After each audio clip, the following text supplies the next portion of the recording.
আজ আমরা চলে আসলাম সৌরভের জন্য কিছু মার্কেট অ্যান্ড গাড়ির কিছু কাজ করাবো, সেই জন্য মিরপুর 10-এ প্রথমে আমরা চলে আসছি ইজিতে।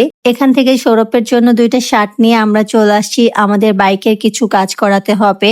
এই তো আমাদের বাইকে সাইলেন্সার গার্ড লাগিয়েছি, আরো কিছু জিনিসপত্র লাগাতে হবে, দেন হচ্ছে নাম্বার প্লেটটা বানাতে হবে।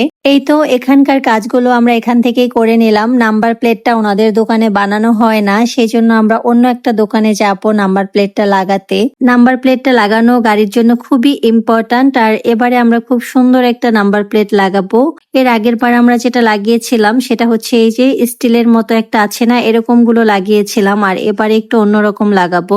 আগে লাগিয়েছিলাম এই যে ত্রিকোণার যেটা দেখা যাচ্ছে ওইটা, আর এবারে লাগাবো আমরা 4 কোণারটা, এই হোয়াইট কালারটা। এটা বেশ ভালো লাগবে দেখতে, তাই এবার এটাই লাগাবো। আর এই তো দেখেন আমাদের গাড়ির নাম্বার প্লেটটা লাগানো হচ্ছে ইয়ামাহা ঢাকা মেট্রো ল 733152। এটাই হচ্ছে আমাদের গাড়ির নাম্বার। আমি কতটা বোকা, আমি ভেবেছিলাম এই কাঠের যে কালারটা দেখা যাচ্ছে এটা যেমন আছে এরকমই থাকবে, পরে দেখি না এটা উঠিয়ে দিয়েছে, আর এটার শেপটা খুব সুন্দর আসছে। ওনারা ওনাদের কাজে কতটা পারদর্শী না, কত সুন্দর নিখুঁত ভাবে কাজটা করতেছে। আসলে যে যে কাজ করে সে সেই কাজে খুবই এক্সপার্ট। আর এই যে দেখেন এটার থেকে কাঠের কাগজটা উঠিয়ে দিচ্ছে, এরপরে কত সুন্দর লাগছে তাই না? এটা করতে বেশি সময় লাগে না, 10-15 মিনিটের কাজ। আর এই তো এটার কাজ হয়ে গেছে, এখন গাড়িতে লাগিয়ে দিলেই হয়ে যাবে।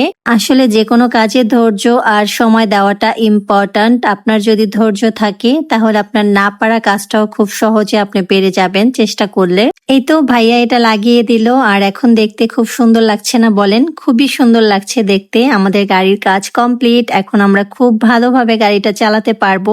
এই ছিল আজকের ভিডিও। নতুন কোনো ভিডিওতে আবার দেখা হচ্ছে, সবাই ভালো থাকবেন, টাটা।